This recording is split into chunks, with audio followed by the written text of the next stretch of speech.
Oh, so speaking of Tesla, what's going on with their Zemi? So, got you stupid Benzolins with your dumb, stupid Benzolins. Benzolins. Everyday astronaut. Gotcha. I guess I'm Joe Scott. Yes, you are. I did ask Marquez. I'm like, is it Marquez or Marquez? But anyways, so hit me with some screen share here. Throw up some links. There's some. I don't know. Which one do you want? Are we talking semi first? Just hit me with one. We'll talk about it. Okay. There's kind of two stories happening right now that are both related. Okay. So this one is from Engadget saying that Tesla's ready to mass produce the Semi, according to Mr. Musk. And this was from a leaked email, which I'm starting to question these leaked emails. Quote unquote leaked. Yeah, about, it's time to go all out and bring the Semi to volume production. It's unlimited production. This has allowed us to improve many aspects of the design. I think a big part of that is probably a battery. Wink, wink, hint, hint, nudge, nudge, battery day. So we'll probably, I would suspect we'll see or hear some really interesting things about the battery tech from this. Also, something that I don't believe was mentioned there, I haven't seen much on, is the Mega Charger. If you guys remember that. Yep. Does this work? Hold on, can I do this? Mega Charger. So, like the fire. You always have to say, that's the best name for a thing. So, if you guys remember, that was going to be a big part of this component or a big part of this product line is the Tesla Semi, is their ability to provide high-speed charging, which is like, 10x a supercharger, which is already 100x your home wall outlet. But being able to do that also, I think, will take a lot of interesting battery type innovations, whether it's with the cooling or the type of battery materials, etc. But that is an interesting thing we haven't heard of. And all of this, I think, is because Nikola, I don't know how you say it. I'm gonna say it wrong intentionally just to piss people off. Nikola Motors, Nikola went public recently, and they're the ones that actually were suing Tesla for the glass on the car, which is like a weird thing. Someone fact check that if that's not right. But I remember Elon talking about how they had the curved glass on the window. Nikola was suing Tesla, and Elon kind of laughed and joked about it. But anyways, these guys came out originally with these semi-truck concepts. As far as I know, it's still a concept. I'm not really sure where it's at. But they also just announced the Nikola Badger, which is this, if you click on that, yeah, there you go. So this is a pickup truck. They're going to be taking pre-orders June 29th. It's a hydrogen fuel cell vehicle, or there's a battery electric vehicle version of it. And you can later add the fuel cell as an upgrade. And they have a new event coming out called Nikola World. And you'll be able to, as the CEO here on Twitter is kind of taking shots directly at Elon about it, saying, it'll be the most badass zero-emission truck on June 29th.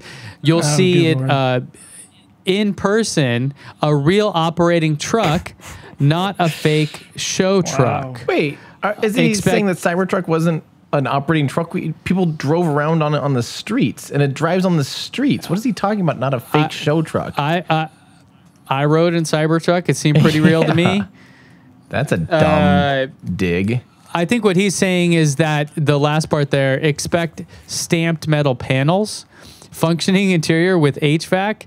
So, I mean, the HVAC was running in the Cybertruck when I got in. It was running all night. I don't know what they're... if that's what he's doing. Now, he may be taking a shot at Rivian. That's true. And that, I would say, would be a fair shot, because me and a lot of other people that cover this stuff have had that same criticism. That's fair. Very, very excited about what they're doing, but if you even touch the thing, you get tackled. It's like, yo, let us drive this thing. I know you put out these cool videos, but I've seen some amazing CGI with that Blackbird thing. So don't tell me, you know what I mean? Until I can actually ride in it, I don't believe that that's even real. Right. I see. So maybe that's what he's trying to say. So anyways, Nikola goes public. stock jumps. They come out with this thing. Next day, I'm doing air quotes here, leaked email from Elon saying, yo, let's get the semi-truck back on track. Coincidence? I don't believe so, but that's my speculation. And then Tesla stock jumps over $1,000 on that news, apparently. Oh yeah, I saw that. Yeah. Which is like what? And then today, as we're recording this on Thursday, the entire auto sector is taking a huge hit, and they're down, less than $980 or something last time I saw today. Whatever. But big shakeup. It looks like EVs are really kind of hitting the truck and semi-truck space soon. We'll see. We'll see how this goes. With Nikola, first off, hydrogen fuel cell, I really want to understand how they are creating the hydrogen fuel to where it doesn't generate a ton of CO2 in the process. Because calling it zero emission is like the people that criticize EVs for being zero emission at the tailpipe because the power plant is the one where all the emissions are. That's, in a regular battery electric vehicle, a weak argument at best. In a hydrogen fuel cell vehicle, that is a very strong argument. Yeah, the steam that all you're doing is yeah, it sucks. So unless they've figured out that, I think this whole thing is just a greenwashed mess. And kind of not like I will be very negative and against what they're doing if they don't solve for that. And then again, the other big thing about them is we've seen startups in the past come out with really cool Photoshop designs, take a ton of money and reservations, and then go bankrupt. So until I see one being made, until I know where they're going to be making them, until so many more details, I'm going to kind of have a very skeptical opinion of it right now. Okay. There's a ton to unpack already. And the first thing I want to try to figure out, didn't their valuation when they went public go like $9 billion or something? Or like... Are you talking about Nikola? Yeah, we could look it up. Can you look it up while I'm talking? Because this is something that confuses the crap out of me. Remember how Tesla was getting just absolutely hammered about 2 years ago when they already had the Model S. Well, they had already done the Roadster, a Model S, Model X, and they were working on ramping up the Model 3. And they were getting absolutely buried by investors saying they'll never be able to produce these cars, all this stuff. And they were already an 8-year-old car company at that point, with clearly demand out the butt, clearly know how to manufacture, know how to build, know how to design, all this stuff. And they were getting destroyed in stocks. Yet a company comes out of nowhere, well-ish, with literally no experience in any of this stuff, and their stock is worth billions? Why are people not... if maybe it's because Tesla kind of laid that groundwork and showed that it can be done, that everybody's, kind of... And maybe it's more of an understood thing that the EV... revolution, if you want to use that word, is actually happening, and that things are actually transitioning, and it's kind of become more obvious now. Well, let me be clear in saying I'm excited about this, and I want them to do well, and I want them to make money, and I want them to be worth a lot of money. That's definitely good. I'm just so confused why their stock would be worth so much when they have all of the work to still do. Whereas Tesla had all of the work done except for the last little bit that was expanding, and they were getting just destroyed by stocks in the stock market, which just does not... So that was what, 2016? 2017? Yeah. 2017. 2017, yeah. Yes. So 2017. 3 years ago. So when they were as of almost right now, bankrupt. Nikola Corporation is, so they IPO'd, it looks like right around 30 something bucks, $35. They're at 62. They're down about 4% today, which is common with every auto stock out there today. The market cap, 22.5 billion. What? And just to put that in perspective, Ford Motor Company, the ones that basically created the U.S. auto industry as we know it, 24 billion in market cap. And they've been making cars for over 100 years. I don't get it. So it's the stock market. It doesn't make sense. Yes. So I promise not to spend too much time on this. The simple phrase is the market is not the economy. Yeah. Right. And the economy is not the market. Reality and the stock market are completely divorced. That's why, again, people that the average retail investor that wants to see a company and be like, oh, they're doing well. Let's like, put some stock, put some money in them. Well, the challenge is going to be that they're going to go lay off 10,000 people and close a factory. And you're going to be like, oh man. And then the stock's going to go up because they just, reduce their cost. So you look at these things, and that's why I still just very much recommend people go talk to a financial advisor, but look at things like mutual funds, index funds, et cetera. Avoid this game of buying and selling these individual stocks, because unless you really know what you're doing and you have enough money to hedge it and those kind of things and buy options and all those stuff, like you're way out of your depth. It's a casino for most people. Yeah. Now, if you have the money and you know what you're doing, it totally is a legit business. But the fact that the exchanges themselves provide detailed reports to high frequency trading companies in advance of those reports being public and made available to the rest of us, it shows you that it is completely rigged for these certain players. And so you're trying to compete in the NBA, and you're little 5'6" can't dribble the ball, and you're going up against LeBron James here. It's just not even a fair game. So I think this is just a prime example of that. Complete right now vaporware kind of nonsense from a company where other companies in the space that have proven themselves forever are not even getting the love at all. So you're looking at it, it's like a wave of hype.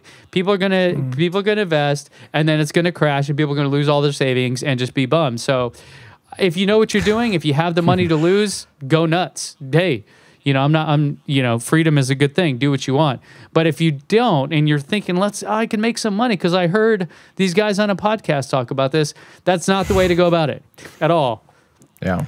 Yeah. Well, I keep thinking about, we're in the middle of a pandemic, the unemployment rate is through the roof, and also the stock market is booming. They've got nothing to do with each other at all. Yeah. Yeah. Exactly. It just honestly makes virtually no sense to me, though. Well, but if you want to put a positive spin on it, I mean, the gnome in my head that wants to make it positive is maybe it really is just like the reason people are getting so excited about this new electric vehicle company is because the common knowledge or the common wisdom has gone literally in 3 years from you can't do this and make an EV that's profitable and everything to, oh my God, you've got to put all your money into this because this is where everything's going. Right. I mean, am I off the mark to make that No, suggestion? I think that's exactly right. I think that's definitely the way it really is I think there is finally some financial interest in people being like, oh, look, Tesla's killing it right now. Tesla's the most valuable car company in the world, at this, well, yesterday they were. I don't know if they still are today or whatever, but they're one of the top car companies in the world, period. And obviously, I think people are looking to hop on that train and get in there early, before this company becomes the next Tesla. Let's get in there early. And I need to point out that I just realized naming their company Nikola is like naming, if there's Ford, it'd be like naming your car company Henry. Yeah. Well, and the thing that I really, and again, not financial advice, whatever, it's just my thoughts on this whole deal. The thing about Nikola is that they're doing this hydrogen thing, which really hasn't been completely fleshed out. It's one of those things that we did in the 90s, and I would argue that most people in the EV space consider it lost, like it lost the battle against battery electric vehicles. So the fact that on their website, this is what I was talking about, they have a thing where you have to they're going to build out this massive network of fueling stations. And then there's the factor of making the hydrogen fuel, which produces a ton of CO2, the steam reforming, as Joe mentioned. And then on top of that, the cost of doing so is insanely high. Like it's crazy how expensive it is so hydrogen, to my knowledge, still has all the challenges from when we first tried to do it in the 90s. And that's why basically no one else has went down this path. I know Toyota has a couple of cars out there, kind of a thing as tests, but it's not something that is nearly as prevalent or as adopted as battery electric vehicles. So when you look at that, I kind of wonder where this is coming from. If people are thinking this is like a Tesla thing, they just clearly don't understand the technology, or I'm missing something here that, oh yeah, by the way, you completely missed this, and all the hundreds of hours you spend on this each week, And we've completely solved it, and it's amazing. So I don't know. I don't know who's right or wrong there, but something's going funky with that. I mean, it's the whole. People used to argue that EVs will never make it because they had where do you get the infrastructure? Like there's no infrastructure for driving across the country. Well, there's electricity literally everywhere. You can literally put a charger anywhere without needing to set up a new delivery schedule, without needing to set up a new underground fuel tank or any of that stuff. Like it exists already in every community in the United States. And and most places around the world have electricity, So like how was that ever a legit argument? I don't get it. Well, I covered fuel cells like last year or so. I did a video about it, and at the time, I'm assuming this is still true. There were only literally 9 or maybe a dozen stations in California where you could fill up a hydrogen fuel cell vehicle. Yeah. So, I mean, just that alone, it's like, well, what are you supposed to, you're going to buy this car and you don't have any place to fill it up. Yeah. Yeah. Also, Tim, I wanted to share this because I thought it was good. Alex down in the Discord shared this. This is from Real Engineering. Brian over Real Engineering kind of did the numbers on it. So you can see the hydrogen fuel cell efficiency on the left. So, and people need to understand when they say efficiency, it's because there's going to be energy losses. We're talking about total energy input, like how much energy does it take to move the car, basically, from including developing the power source in the first place. That's why right off the bat, the best internal combustion engine cars, if you take gasoline and turn it into mechanical energy, the best you get is around 30%, maybe 35 or 40 for extreme cases. Yeah. But it's because most of it is heat and heat out the, from the combustion process and heating the engine, and also heat out the tailpipe is 70% of the energy of the gasoline goes out in heat. So it's just not an efficient process, whereas electric motors are well over 90%. Now, of course, there's going to be losses in making the energy in the first place, either through coal or wind or solar, whatever. There's energy losses, there's energy transmission losses, all that stuff. But still, you capture substantially, because your electric motor and battery packs, converts in the 90% of your energy. It just simply makes more sense from an energy standpoint. It's funny how having 100% right. having an electric car has made me look at combustion engines now, because it's like I just see this machine that's trying so hard to turn all these gears and stuff inside of itself so it can get 10% of energy moving forward. It's just I don't know. It's like it's working so hard. It's cute. And the energy density of gasoline is tremendous. I think it's 33 kilowatt hours per gallon. So if you think about that, and this is where the argument for plug-in hybrids is actually a good argument, because you can throw 5 gallons of gas in there, which is a tiny gas tank, and that's 150 kilowatt hours of energy. So if you think about that, if you had 150 kilowatt hours in your Tesla, you could drive, to the moon and back. It's it's nuts. So.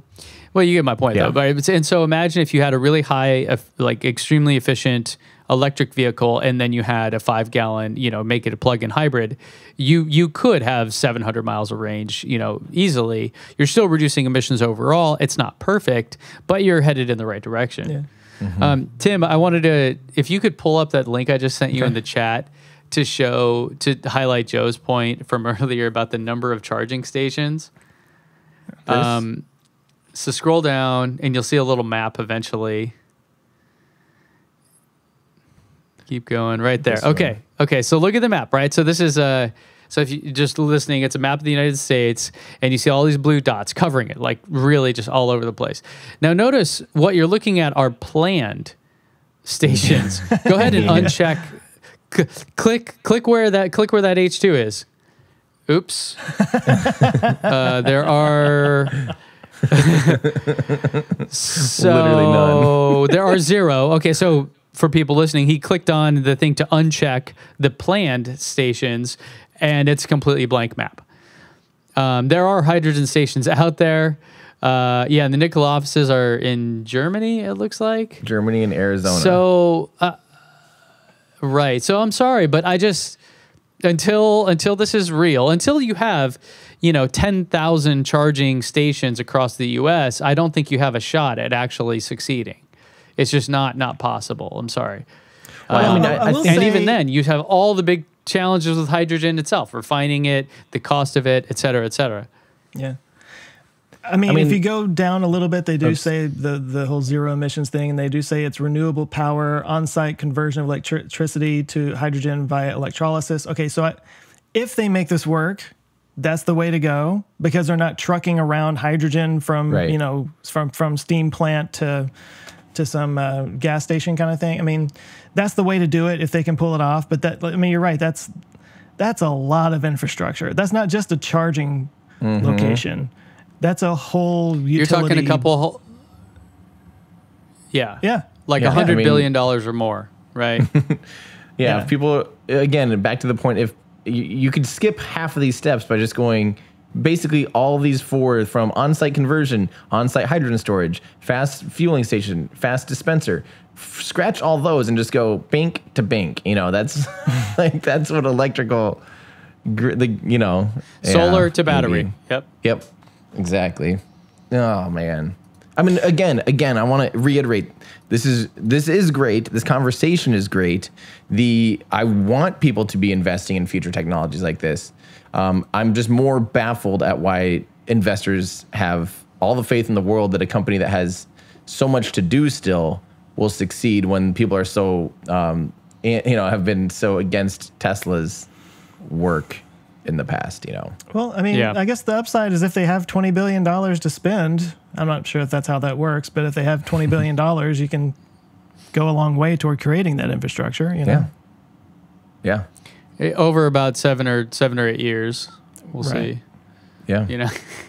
That's the thing too. It's not like you just order this from Amazon and they just show up with one. But it's just a kit. It's a hydrogen fuel cell creation kit. DIY. Hey guys, thanks so much for watching this clip from our show. If that's just not enough for you and you want to watch the full episode, you can go to olfpod.com/YT. And if you want more from us, you can consider becoming a Patreon member. You'll get early access to episodes. You can join our awesome community. You can actually watch us record live and get your name in the credits by going to olfpod.com/Patreon. So thanks everyone for watching. Check back every Friday for new clips here and new episodes on the main channel. Thanks, everybody.